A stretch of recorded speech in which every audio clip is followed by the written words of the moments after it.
Good day students. जैसे आपको पता होगा कि लास्ट के कुछ लेक्चर से मैंने एक नया टॉपिक स्टार्ट किया है जिसका नाम है periodic classification of elements. Okay, बहुत ईजी टॉपिक है और लगभग आधे से ज़्यादा तो टॉपिक हमारा हो गया है। अब इसका एक इम्पॉर्टेंट बिट बाकी है जिसका नाम है मॉडर्न पीरियोडिक टेबल, जो हम आज के लेक्चर में देखने वाले हैं। तो ये इस टॉपिक का थर्ड लेक्चर है। इसके पहले मैंने 2 लेक्चर्स आपको पीरियोडिक क्लासिफिकेशन ऑफ एलिमेंट्स पर बताए थे। दोनों भी लेक्चर्स अच्छे से देखिएगा और जो भी टास्क मैंने बताया था इन लेक्चर्स में वो ज़रूर करने की कोशिश कीजिएगा।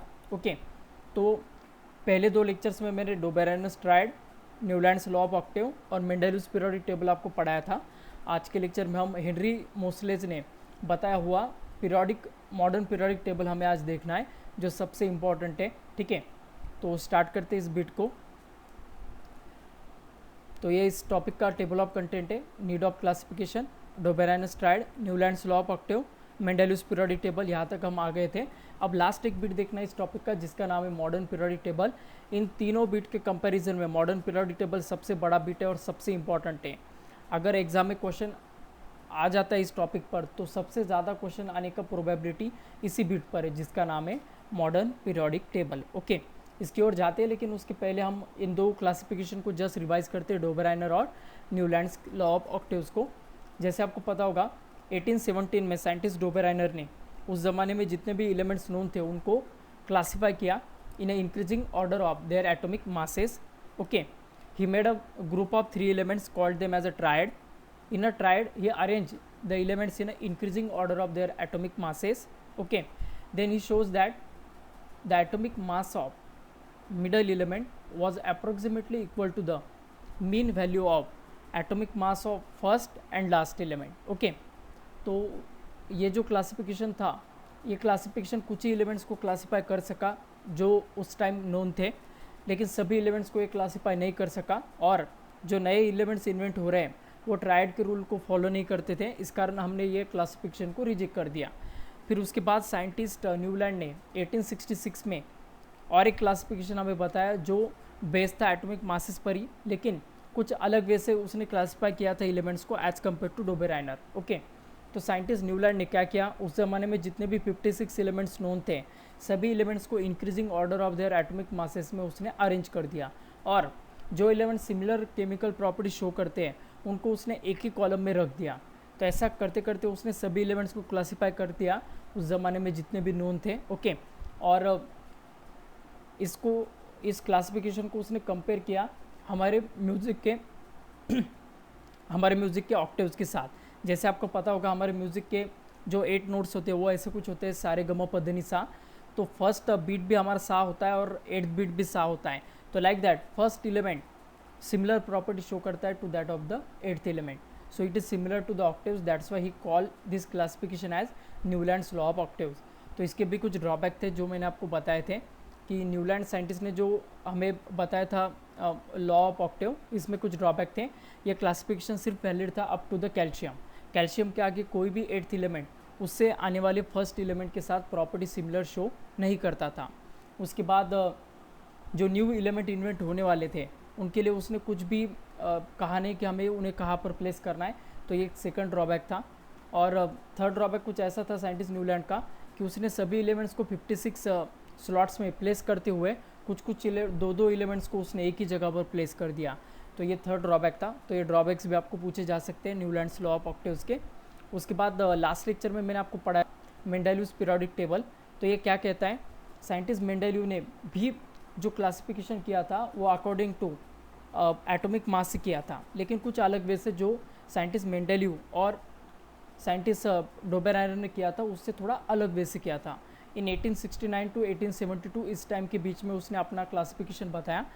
Eight the time of Mendeleev 63 elements were known, okay, at the time, and he arrange them in a increasing order of their atomic masses.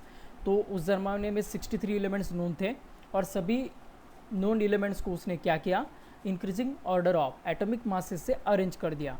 अब देखो आगे क्या किया उसने, जो भी 63 एलिमेंट्स नोन थे सभी एलिमेंट्स के उसने सभी प्रॉपर्टीज़ को चेक किया, जैसे सभी physical properties of that elements as well as उनके मॉलिक्यूलर फार्मूलाज, उनके हाइड्राइड्स और ऑक्साइड फॉर्मेशन के जो तरीके थे, उन सभी बिट्स को उसने कंपेयर किया, melting point, boiling point, densities.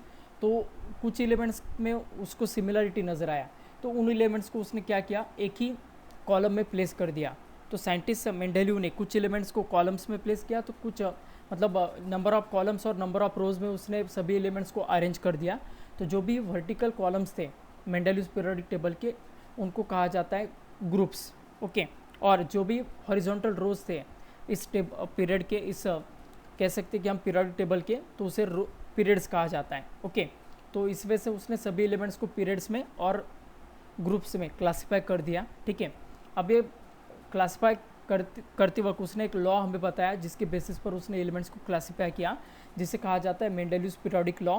और ये लॉ क्या कहता है, properties of the elements are periodic function of their atomic masses. मतलब कोई भी एलिमेंट के जो प्रॉपर्टीज़ होते हैं वो पीरियोडिक फंक्शन होते हैं उसके एटॉमिक मासेस के। तो ये लॉ हमें साइंटिस्ट मेंडेलिव ने बताया, ओके। तो ये था कुछ मेंडेलिव्स पीरियोडिक टेबल का ओवरव्यू। इसके बाद मेंडेलिव्स पीरियोडिक टेबल जो कल मैंने अलग बीट से बताया था, ये हमारे बुक में दिया हुआ मेंडेलिव्स पीरियोडिक टेबल है। तो कल मैं जो आपको बता रहा था कि जो कॉलम्स हैं मेंडेलिव्स पीरियोडिक टेबल के कुछ ऐसे R2O, RO, R2O2, RO2, उसके बाद R2O3, RH2, RO3, okay, R2O5 और RO4। तो ऐसे कुछ कॉलम्स के नाम्स उसने दिए हैं। तो ये R मतलब जो भी एलिमेंट्स होता है उसे उसने R से डिनोट किया, और O मतलब उसका ऑक्साइड फॉर्मेशन है।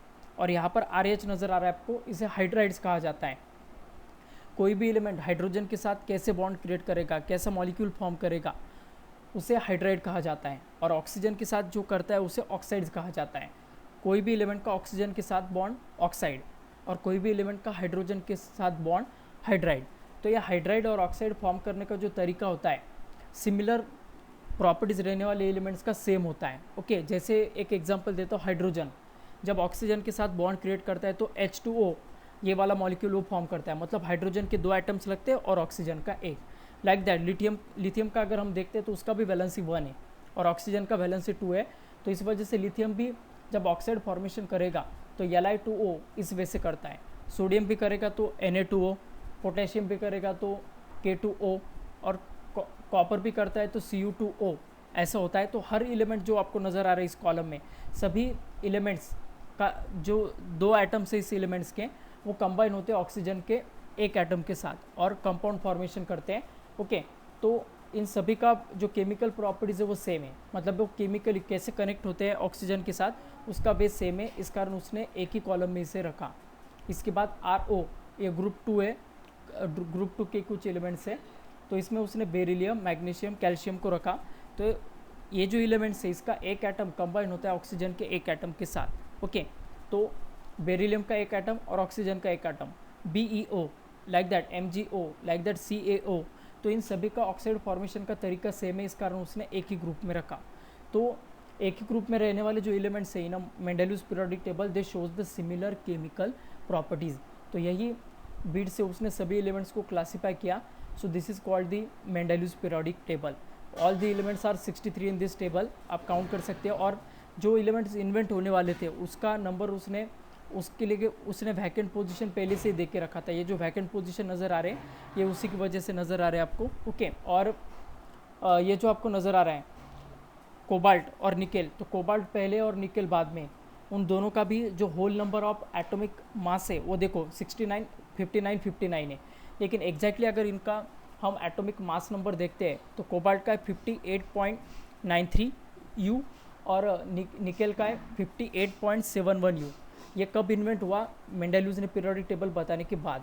इस कारण निकेल इस टेबल में पहले आना चाहिए था और कोबाल्ट बाद में आना चाहिए था, according to increasing order of their atomic masses. But यहाँ पर उसने उल्टा कर दिया, तो ये पहला ड्रॉबैक था। उसके बाद ये क्लोरीन, फ्लोरीन, ब्रोमीन, आयोडीन जो है इन्हें हेलोजेंस कहा जाता है। और ये हेलोजेंस के बीच में एक मैग्नीज का एटम उसने प्लेस कर दिया जो टोटली डिफरेंट प्रॉपर्टी शो करता है कंपेयर टू द हेलोजन। तो ये सेकंड ड्रॉबैक था मेंडेलिव्स पीरियोडिक टेबल का। और थर्ड ड्रॉबैक है हाइड्रोजन का पोजीशन।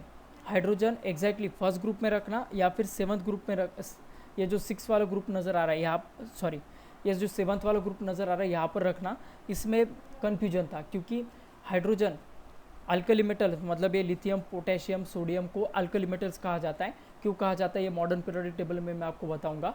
तो हाइड्रोजन इनके साथ भी प्रॉपर्टी सिमिलर शो करता है, एज वेल एज इनके साथ भी प्रॉपर्टी सिमिलर शो करता है। इस कारण हाइड्रोजन को कहाँ पर रखना ये कन्फ्यूजन था, लेकिन उसने अल्कली मेटल के साथ रखा। तो क्यों रखा ये बताते वक्त मेंडेलिव का पीरियोडिक टेबल फेल होता है, इस कारण ये एक थर्ड ड्रॉबैक था। और लास्ट ड्रॉबैक था कुछ आइसोटोप्स का। तो आइसोटोप एग्जैक्टली अगर हम देखते हैं तो उनका एटॉमिक नंबर डिफरेंट होने के कारण उनको अलग अलग ग्रुप्स में हमें प्लेस करना पड़ेगा, लेकिन वो प्रॉपर्टी तो सिमिलर शो करते हैं। ओके, तो अगर हम आइसोटोप को प्लेस कर दें मेंडेलिव्स पीरियोडिक टेबल में तो पूरे पीरियोडिक टेबल का थीम ही चेंज हो जाएगा, पूरे पीरियोडिक टेबल के रूल्स से चेंज हो जाएंगे। इस कारण हम आइसोटोप को प्लेस नहीं कर सकते मेंडेलिव्स पीरियोडिक टेबल में। So these are the drawbacks in a Mendeleev's periodic table. Always remember position of cobalt and nickel, wrong position of manganese, wrong position of hydrogen and adjustment of isotope. So these are the four main drawbacks of Mendeleev's periodic table. और उसकी कुछ merits भी है, जैसे उसने revised atomic masses को use किया, जो नए एटॉमिक मास थे उसी के अकॉर्डिंग उसने सभी एलिमेंट्स को अपने पीरियोडिक टेबल में प्लेस किया। जैसे पहले बेरिलियम का एटॉमिक मास नंबर 14.09 U हमें पता था, लेकिन बाद में वो उसका करेक्ट वैल्यू हमें पता चला 9.4 U। तो उसने करेक्टेड वैल्यूज़ अपने टेबल में पुट किए, रॉन्ग वैल्यूज़ पुट नहीं किए, ठीक है। तो उसके बाद सेकंड एडवांटेज है, सेकंड मेरिट है मेंडेलिव्स पीरियोडिक टेबल का, उसने कुछ एलिमेंट्स को इन्वेंट होने से पहले ही हमें बता दिया कि ऐसे एलिमेंट्स इन्वेंट होने वाले, जैसे उसका नाम है इक्का बोरान, इक्का एल्यूमिनियम और इक्का सिलिकॉन। ओके, तो ये उनके नेबर्स के नाम में, मतलब सिलिकॉन के पास में हमें ये एलिमेंट मिल सकता है, इस वजह से उसने इक्का सिलिकॉन ऐसा नाम दिया। एल्यूमिनियम के पास मिल सकता है, इस कारण उसे इक्का एल्यूमिनियम कहा उसने नाम दे दिया। और इक्का बोरान मतलब बोरान के पास मिल सकता है, इस कारण इसे इक्का बोरान उसने नाम दे दिया, ठीक है। जिनके प्रॉपर्टीज़ सेम होते हैं बोरान के साथ, उसको इक्का बोरान नाम दे दिया उसने। तो इक्का बोरान बाद में क्या बोल के इन्वेंट हुआ, स्कैंडियम। इक्का एल्यूमिनियम क्या बोल के इन्वेंट हुआ, गैलियम। और लास्ट में इक्का सिलिकॉन क्या बोल के इन्वेंट हुआ, जर्मेनियम। तो ये एलिमेंट्स को उसने पहले से ही प्रिडिक्ट करके रखा। Not only he predicted the element, also he predict the properties of that element. Okay, मतलब उसने सिर्फ एलिमेंट डिस्कवर होने वाले या एलिमेंट हमें मिल सकते इस जगह पर इतना ही नहीं बताया, उस जगह पर जो मिलने वाले एलिमेंट हैं वो किसके साथ बॉन्ड क्रिएट करेगा, उसका नेचर कैसा होगा, उसका सभी जो केमिकल और फिजिकल प्रॉपर्टीज है वो उसने पहले से ही प्रिडिक्ट करके रखा। तो ये बहुत अच्छी बात थी, इस वजह से इस पीरियोडिक टेबल को उस ज़माने में जल्दी से एक्सेप्ट कर दिया था। ओके, और लास्ट उसमें कुछ एडवांटेज है कि जीरो ग्रुप का सक्सेसफुल एडजस्टमेंट, जो भी हमारे नोबेल गैसेस है, आर्गॉन, नियॉन, ओके, इनको नोबेल गैसेस कहा जाता है। और ये गैसेस कहाँ पर प्लेस करना, ये कुछ भी प्रॉब्लम नहीं हुआ हमें मेंडेलिव्स पीरियोडिक टेबल में प्लेस करते हुए, क्योंकि उसने एक जीरो ग्रुप एलिमेंट बोल के एक कॉलम बना दिया और वो कॉलम उसने अपने पीरियोडिक टेबल के लास्ट में अटैच कर दिया। तो सक्सेसफुली वो सभी उस ग्रुप को अटैच कर सका without disturbing the original element. So this is the third merit. उसका डिमेरिट्स तो मैंने आपको पहले ही बताया, position of cobalt, nickel, manganese, उसके बाद एडजस्टमेंट ऑफ आइसोटोप और लास्ट में आएगा पोजीशन ऑफ हाइड्रोजन। तो चारों ही ड्रॉबैक्स आपको याद रखना है। इस बाद मैंने आपको टास्क दिया था कल के लेक्चर में, ये भी अच्छे से देखना। ओके, तो आज के लेक्चर का सबसे इम्पोर्टेंट बिट हमें देखना है, जिसका नाम है मॉडर्न पीरियोडिक टेबल। तो मॉडर्न पीरियोडिक टेबल याद रखिएगा, बहुत ही बड़ा बिट है, जिसका हाफ पार्ट में आज के लेक्चर में लेने वाला हूँ और रिमेनिंग हाफ पार्ट में कल के लेक्चर में लेने वाला हूँ, और कल फिर हमारे टॉपिक पूरी तरह से ख़त्म हो जाएगा, ठीक है। तो देखियो, मॉडर्न पीरियोडिक टेबल एक बड़ा बिट है, इसे समझने के लिए एक दिन काफ़ी नहीं है, हम कल भी इसका डिटेल में सिनॉप्सिस और पूरा का पूरा बिट फिर से देखने वाले हैं। तो आज का लेक्चर जैसे ख़त्म होता है, आपके लिए टास्क कितना ही रहेगा आज के लेक्चर का कि मॉडर्न पीरियोडिक टेबल आपको बुक से रीड करना है, और कुछ भी अगर उसमें दिक्कत हो किसी बिट में तो मुझे कमेंट बॉक्स में आज के लेक्चर में बताइएगा। कल के लेक्चर में पूरे के पूरे डाउट्स में मॉडर्न पीरियोडिक टेबल से रिलेटेड आपको बताने वाला हूँ। और भी एक इंपॉर्टेंट चीज़ है जो मैं आपको बताना चाहता हूँ कि मॉडर्न पीरियोडिक टेबल पूरा का पूरा लर्न करने की आपको कोई भी ज़रूरत नहीं है, वो कहाँ तक लर्न करना है ये मैं आपको अगले पेज पर अच्छे से एक्सप्लेन करता हूँ। ओके, तो मॉडर्न पीरियोडिक टेबल को स्टार्ट करते हैं हम। इसका पहला बिट है, मॉडर्न पीरियोडिक टेबल का जो वर्जन हम यूज़ करते हैं उसका नाम है long form of periodic table. Periodic table के वैसे तो बहुत सारे वर्जन्स हैं, बहुत सारे टाइप्स हैं, लेकिन जो टाइप हम पीरियोडिक टेबल का फॉलो करते हैं उसका नाम है long form of periodic table. तो याद रखिएगा इसे, ठीक है। तो देखो, अब जब साइंटिस्ट मेंडेलीव ने अपना पीरियोडिक टेबल बताया था तो तब तक साइंटिस्ट को ये नहीं पता था कि एटम के अंदर क्या है। Okay, the interior part of atom क्या होता है, मतलब जैसे इलेक्ट्रॉन्स होते हैं, प्रोटॉन्स होते हैं, न्यूट्रॉन्स होते हैं, तो इसके बारे में किसी भी साइंटिस्ट को जानकारी नहीं थी। 19वीं सेंचुरी के स्टार्ट में एक फिज़िक्स का ब्रांच है जिसे मॉडर्न फिज़िक्स कहा जाता है।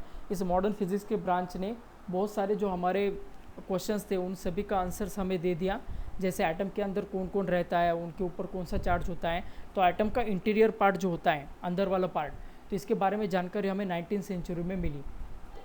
तब फिज़िक्स का एक ब्रांच था जो इन्वेंट हुआ जिसका नाम है मॉडर्न फिज़िक्स। तो उसी ने हमें बताया कि एटम्स के सब पार्टिकल्स क्या होते हैं। ओके, तो इस सभी जानकारी हमें बाद में मिली। तो फिर साइंटिस्ट को एलिमेंट्स को क्लासीफाई करना बहुत आसान हो गया। ओके, तो वो उसी के अकॉर्डिंग हम मॉडर्न पीरियोडिक टेबल को बनाते हैं। तो वो कैसे बनाया वो देखना है हमें। तो up to Mendeleev's periodic table scientist ये नहीं जानते थे कि एटम के अंदर क्या होता है। ओके, तो जैसे आपको पता होगा कि बहुत सारे साइंटिस्ट ने फिर हमें मिलकर एटॉमिक स्ट्रक्चर दिया है।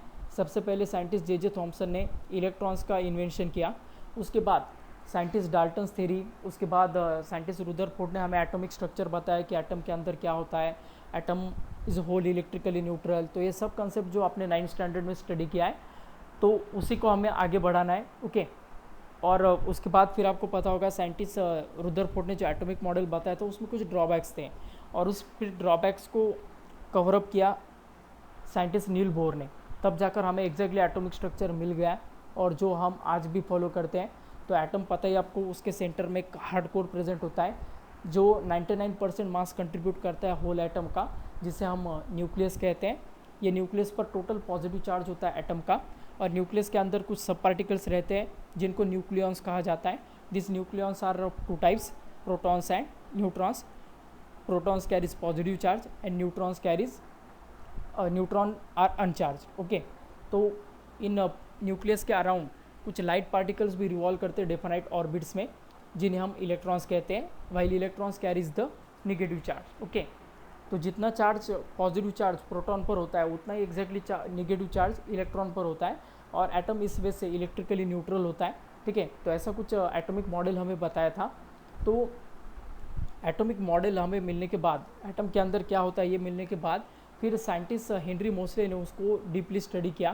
ठीक है, 1913 में, और उसने हमें एक कंसेप्ट बताया। ठीक है, atomic number Z of the element corresponds to the positive charge on the nucleus और the number of protons in the nucleus of the atom of that element. तो किसी भी एटम के अंदर कितने पॉजिटिव चार्ज पार्टिकल्स हैं, मतलब कितने प्रोटॉन्स हैं, ओके, उसके नंबर को उसने एक नाम दिया जिसका नाम है एटॉमिक नंबर। ठीक है, तो ये एक एटॉमिक नंबर का जो कंसेप्ट है ये बताने वाला साइंटिस्ट का नाम ही हेनरी मोसले। एटॉमिक नंबर, ये जो कंसेप्ट है, नंबर ऑफ प्रोटॉन्स और number of electrons in an atom is called as atomic number, जिसे हम Z से डिनोट करते हैं। तो ये एटॉमिक नंबर का कंसेप्ट है एग्जैक्टली हेनरी मोसले ने हमें बताया, और फिर उसने उसको स्टडी करके बताया हमें कि एटॉमिक नंबर एक बेस्ट और एक फंडामेंटल प्रॉपर्टी है किसी भी एलिमेंट का, जिसके अकॉर्डिंग हम उस एलिमेंट को अच्छी तरह से क्लासीफाई कर सकते हैं। ओके, तो अभी तक आपने देखा होगा जो मॉडर्न पीरियोडिक मेंडेलियस पीरियोडिक टेबल था, उसमें मेंडेलियस पीरियोडिक लॉ हमें बताया था। याद आ रहा है आपको क्या है? Properties of the elements are periodic function of their atomic masses, ऐसा कुछ स्टेटमेंट था मेंडेलियस पीरियोडिक टेबल का, जो अब मॉडर्न पीरियोडिक लॉ में क्या कैसे कर चेंज हो जाता है वो देखो। Properties of the elements are periodic function of their atomic numbers. तो ऐसा ये लॉ हमें बताया। ये 2 यहाँ पर प्रिंट मिस्टेक है, इसकी तरफ देखो मत। Properties of elements are periodic function of their atomic numbers, तो ये लॉ है जिसे मॉडर्न पीरियोडिक लॉ कहा जाता है। और इसी के अकॉर्डिंग साइंटिस्ट मोसले ने सभी एलिमेंट्स को क्लासीफाई किया। तो उसने बताया कि एलिमेंट्स को अगर क्लासीफाई करना है तो एटॉमिक मास एक सही क्राइटेरिया नहीं है, एटॉमिक नंबर ये सही क्राइटेरिया है। एटॉमिक नंबर से ही हम एग्जैक्टली जान सकते हैं कि किसी भी एटम के प्रॉपर्टीज़ क्या है, और एक फंडामेंटल प्रॉपर्टी है एटॉमिक नंबर, मतलब किसी भी एलिमेंट्स का, जिसके अकॉर्डिंग हम सभी एलिमेंट्स को क्लासीफाई कर सकते हैं। ओके, और इसी वजह से वो पूरे के पूरे 118 एलिमेंट्स को क्लासीफाई कर सका। ओके, तो ये मॉडर्न पीरियोडिक टेबल कैसा दिख, so this is called the modern periodic table. ये जो आपको टेबल नज़र आ रहा है इसे हम मॉडर्न पीरियोडिक टेबल कहते हैं। पूरे अगर एलिमेंट्स काउंट करते हो आप इस टेबल में तो आपको नज़र आएगा कि इस पीरियोडिक टेबल में 118 एलिमेंट्स हैं। तो याद रखिएगा, in modern periodic table there are 118 elements present. Okay, तो इन सभी जो एलिमेंट्स हैं, इन सभी एलिमेंट्स को उसने क्लासीफाई किया हेनरी मोसले ने in a number of groups and number of periods. Okay, जो भी वर्टिकल कॉलम्स आपको नज़र आ रहे हैं उनको ग्रुप्स कहा जाता है। और जो भी हॉरिजॉन्टल रोज आपको नज़र आ रहे हैं इनको कॉलम्स, इनको पीरियड्स कहा जाता है। तो अगर हम देखते हैं तो मॉडर्न पीरियड टेबल में कितने ग्रुप्स नज़र आ रहे हैं आपको, 1 2 3 4 5, तो 18 ग्रुप्स प्रेजेंट है in a modern period table. Like that अगर हम पीरियड देखते तो ये first, second, third, fourth, fifth, sixth और सेवन्थ, ये जो दो आपको लाइंस नज़र आ रहे हैं ये यहाँ का ही पार्ट है, 57 to 71 एंड 89 to 103। इस कारण इनको अलग से, अलग पीरियड से इनको इंडिकेट नहीं किया जाता है, इनको इसी पीरियड का पार्ट हम कह सकते हैं। इस कारण टोटल कितने पीरियड से 7 और कितने ग्रुप से 18। तो अगर कोई पूछे तो आपको बताते आना चाहिए कि there are 18 groups and 7 periods are present in a modern periodic table. Okay, तो इन सभी जो एलिमेंट्स है 118, इसको साइंटिस्ट हेनरी मोसले ने क्लासीफाई किया 4 ब्लॉक्स में। 4 ब्लॉक्स में मतलब सभी एलिमेंट्स को क्लासीफाई करते वक्त दिक्कत ना हो इस वजह से उसने कुछ ब्लॉक्स में उनको सॉर्ट आउट कर दिया। तो ये जो ग्रुप नंबर फर्स्ट और ग्रुप नंबर सेकंड नज़र आ रहा है आपको, हाइड्रोजन से ये पूरा ग्रुप यहाँ तक, फ्रांसियम तक, और बेरिलियम से रेडियम तक, ये सभी जो नज़र आ रहे हैं आपको, okay, group number first and group number second, इनको कलेक्टिवली कहा जाता है एस ब्लॉक एलिमेंट। ओके, अगर हम देखते हैं तो फर्स्ट ग्रुप के जो एलिमेंट्स हैं, hydrogen, lithium, sodium, potassium, rubidium, caesium और फ्रांसियम, इन सभी एलिमेंट्स को कहा जाता है अल्कली मेटल्स। अल्कली मेटल्स क्यों कहना है, क्योंकि ये हाईली रिएक्टिव मेटल्स होते हैं, इस कारण इन्हें अल्कली मेटल्स एक नाम दिया जाता है। तो first group element are also called as alkali metals, while second group elements are called as alkaline earth metals, क्योंकि ये हमारे अर्थ क्रस्ट के नीचे हमें मिलते हैं, इस कारण इन्हें अल्कलाइन अर्थ मेटल्स कहा जाता है। ओके, तो ये इतना ही आपको कंसेप्ट आता है एस ब्लॉक का, इतना ही याद रखना। उसके बाद ये स्कैंडियम से लेकर ये जो पूरा येलो कलर का बॉक्स नज़र आ रहा है आपको, from group number 3 to group number 12, ये जो येलो कलर का पूरा बॉक्स नज़र आ रहा है इनको डी ब्लॉक कहा जाता है। Okay, D block elements are also called as D block elements are also called as transition element. इन सभी एलिमेंट्स को ट्रांजिशन एलिमेंट कहा जाता है क्योंकि इनके लास्ट के 2 ऑर्बिट्स इलेक्ट्रॉनिक कॉन्फ़िगरेशन करते वक्त इनकम्प्लीट होते हैं, इस कारण इन्हें ट्रांजिशन एलिमेंट कहा जाता है। देखो अब एक एग्जांपल देता हूँ, जैसे स्कैंडियम का जो इलेक्ट्रॉनिक कॉन्फ़िगरेशन है, इसका एटॉमिक नंबर 21 है, तो इसका इलेक्ट्रॉनिक कॉन्फ़िगरेशन आता है 2883। ओके, तो इस कारण थर्ड वाला और फोर्थ वाला ऑर्बिट भी इसका इनकम्प्लीट है। जैसे आपको पता होगा फर्स्ट ऑर्बिट का मैक्सिमम इलेक्ट्रॉन होल्ड करने का कैपेसिटी 2 होता है, सेकंड ऑर्बिट का 3 होता है, थर्ड ऑर्बिट का 18 होता है, फोर्थ ऑर्बिट का 32 होता है। लेकिन इसका इलेक्ट्रॉनिक कॉन्फ़िगरेशन देखो आप क्या आ रहा है, 2883। इस कारण थर्ड भी ऑर्बिट इसका इनकम्प्लीट है और फोर्थ ऑर्बिट भी इनकम्प्लीट है, इस कारण इन्हें ट्रांजिशन एलिमेंट कहा जाता है। तो सभी, इसका ही नहीं, सभी एलिमेंट्स का अगर आप क्लासिफिकेशन करोगे तो आपको यही नज़र आएगा, all the elements having last 2 orbits incomplete, that's why it is called as transition element. बस इतना ही बीट याद रखना इसके बारे में, और कुछ बताने की आपको ज़रूरत है नहीं। ठीक है, अब देखो इस ग्रुप के जो 2 सीरीज़ है 57 to 71 एंड 89 to 103, इनको सेपरेटली लिखा जाता है क्योंकि ये जो सीरीज़ नज़र आ रहा है आपको, ये फर्स्ट सीरीज़ जो है वो लैंथेनम एलिमेंट से स्टार्ट होता है, इस कारण इसे लैंथेनाइड सीरीज़ कहा जाता है। और ये एक्टिनियम एलिमेंट से स्टार्ट होता है ये वाला सीरीज़, इस कारण इसे एक्टिनाइड सीरीज़ कहा जाता है। तो ये जो 2 सीरीज़ है एलिमेंट्स के, इनके प्रॉपर्टी के बीच में बहुत स्मॉल डिफरेंस आता है। ओके, मतलब बहुत स्मॉल डिफरेंस है इन सभी एलिमेंट्स के प्रॉपर्टीज़ में, इस कारण इन्हें अलग अलग से ट्रीट न करते हुए हम एक साथ एक बंच में ट्रीट करते हैं। So that's why this 2 series collectively called as A block element. Okay, तो इन सभी एलिमेंट्स को, लैंथेनाइड और एक्टिनाइड सीरीज़ को कलेक्टिवली हम ए ब्लॉक एलिमेंट्स कहते हैं। A block elements are also called as inner transition element. इनको इनर ट्रांजिशन एलिमेंट क्यों कहा जाता है, क्योंकि इनके लास्ट के 3 ऑर्बिट्स इनकम्प्लीट होते हैं। जैसे डी ब्लॉक के लास्ट के 2 ऑर्बिट इनकम्प्लीट होते हैं, तो ए ब्लॉक के लास्ट के 3 ऑर्बिट्स इनकम्प्लीट होते हैं, इस कारण इन्हें इनर ट्रांजिशन एलिमेंट कहा जाता है। ओके, बस इतना ही ए ब्लॉक के बारे में। अब लास्ट ब्लॉक है जिसका नाम है P block. Group number 13 to group number 18 के बीच में जितने भी एलिमेंट्स प्रेजेंट होते हैं इनको डी ब्लॉक एलिमेंट्स कहा जाता है। ठीक है, सॉरी, पी ब्लॉक एलिमेंट्स कहा जाता है। तो ये जो पी ब्लॉक एलिमेंट्स हैं, इनमें अगर हम देखते हैं तो ये जो 18th ग्रुप है, ये सभी के सभी आपको जो नज़र आ रहे हैं, हेलियम हो गया, neon, argon, krypton, xenon, radon, okay, और ये जो लास्ट वाला नज़र आ रहा है, ये सभी एलिमेंट्स को कलेक्टिवली 0 ग्रुप एलिमेंट कहा जाता है, क्योंकि ये इनर्ट गैसेस है, नोबल गैसेस है, ये कभी भी कोई भी रिएक्शन में पार्टिसिपेट नहीं करते, इनका जो ऑक्टेट और डुप्लेट होता है वो पूरा का पूरा कंप्लीट होता है, इस कारण ये कोई भी रिएक्शन में पार्टिसिपेट नहीं करते, इस कारण इन्हें इनर ट्रांजिशन एलिमेंट कहा जाता है, ठीक है। और ये जो 17 ग्रुप के एलिमेंट्स आपको नज़र आ रहे हैं ये हाईली रिएक्टिव नॉन मेटल्स होते हैं, fluorine, chlorine, bromine, iodine, एस्टेटिन, okay. तो ये सभी एलिमेंट्स जो होते हैं इनको हेलोजन्स कहा जाता है। हेलोजन क्यों कहना है इनको, क्योंकि ये जब किसी मेटल के साथ रिएक्ट होते हैं तो ये सॉल्ट को फॉर्म करते हैं। हेलो मतलब सॉल्ट होता है और ये सॉल्ट फॉर्मेशन करवाते हैं, इस कारण इन्हें हेलोजन्स कहा जाता है। हाईली रिएक्टिव नॉन मेटल होते हैं ये, इस कारण इस फैमिली को नाम दिया जाता है हेलोजन्स, ओके। तो याद रखिएगा एस ब्लॉक, डी ब्लॉक और एफ ब्लॉक, इन सभी ब्लॉक्स में जो एलिमेंट्स पाए जाते हैं वो सभी के सभी मेटल्स हैं। मतलब एस ब्लॉक के अंदर पूरे के पूरे मेटल है, डी ब्लॉक के अंदर पूरे के पूरे मेटल है, एफ ब्लॉक के अंदर भी पूरे के पूरे मेटल है। तो नॉन मेटल और मेटलॉइड होते कहाँ पर है, पी ब्लॉक में।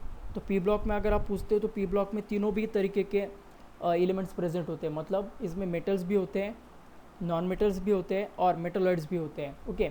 ये जो आपको लाइट ब्लू कलर का नज़र आ रहा है, boron, silicon, germanium, arsenic, antimony, tellurium, polonium, okay. ये जो आपको नज़र आ रहे एलिमेंट्स, ओके, ये जहाँ पर मैं मार्क कर मूव कर रहा हूँ वहाँ पर देखो आप, ये ऐसे जो एलिमेंट्स नज़र आ रहे हैं आपको, इन सभी एलिमेंट्स को मेटलॉइड्स कहा जाता है, ओके। मेटलॉइड्स मतलब इनके अंदर मेटल्स के भी प्रॉपर्टीज़ होते हैं और नॉन मेटल्स के भी प्रॉपर्टीज़ होते हैं, इस कारण इनको मेटलॉइड्स कहा जाता है, ठीक है। तो एक जिगजैग लाइन यहाँ से फॉर्म होता है, यहाँ से अगर आप देखोगे तो एक जिगजैग लाइन यहाँ पर फॉर्म होता है।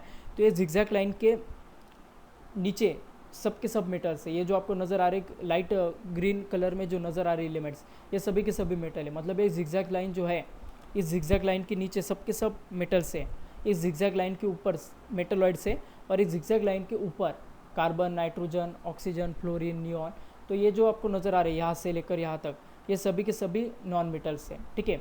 तो टोटल 19 नॉन मेटल्स हमारे पीरियोडिक टेबल में प्रेजेंट होते हैं, ठीक है। तो ये ऐसा ये पूरा नंबर है हमारे पीरियोडिक टेबल का और पूरे प्रॉपर्टीज़ है पीरियोडिक टेबल के, और भी बहुत सारा इसके अंदर प्रॉपर्टीज़ है जो हम कल के लेक्चर में देखते हैं। आज के लेक्चर में इतना ही। जैसे मैंने आपको पहले भी कहा है कि इस पीरियोडिक टेबल का स्टडी एक ही लेक्चर में पॉसिबल नहीं करना, बहुत बड़ा बीट है। कल के लेक्चर में हम पूरा का पूरा पीरियोडिक टेबल देखने वाले। तो आज के लेक्चर में आपके लिए टास्क इतना ही है कि इस पीरियोडिक टेबल को आपको बुक से रीड करना है, और कोई भी दिक्कत आया तो मुझे कमेंट बॉक्स में कमेंट कीजिएगा, ठीक है। नेक्स्ट लेक्चर हम वो कमेंट का ज़रूर मैं आंसर देने की कोशिश करूँगा, ओके। और इसे रीड करो, ये ऐसा नहीं कि बहुत बड़ा बिट होने के कारण एक ही लेक्चर में मैं पूरा बताऊंगा और पूरा का पूरा आपको 100% समझ में आएगा, ये ज़रूरी नहीं। इस कारण आपको थोड़ा प्रयास खुद भी करना पड़ेगा। खुद आप घर पर रीड करो, इसके शॉर्ट पॉइंट्स निकालो, और जो पॉइंट्स में दिक्कत आ रहा है वो पॉइंट्स मुझे पूछो। तो आज मैंने जहाँ तक पढ़ा है उतना ही पार्ट आप रीड करोगे तो भी सफिशिएंट है, क्योंकि इसके आगे का पार्ट मैंने आपको पढ़ा ही नहीं है, तो उसमें दिक्कत आने का चांस है। तो जितना पार्ट मैंने आज पढ़ा है आपको, structure of modern periodic table, ये पॉइंट आपको बुक से रीड करना है, बस इतना ही पॉइंट रीड करो आप, इसके आगे जाने की कोशिश मत कीजिएगा, ठीक है। Okay, so thank you, today will stop here, next lecture we will continue the rest part.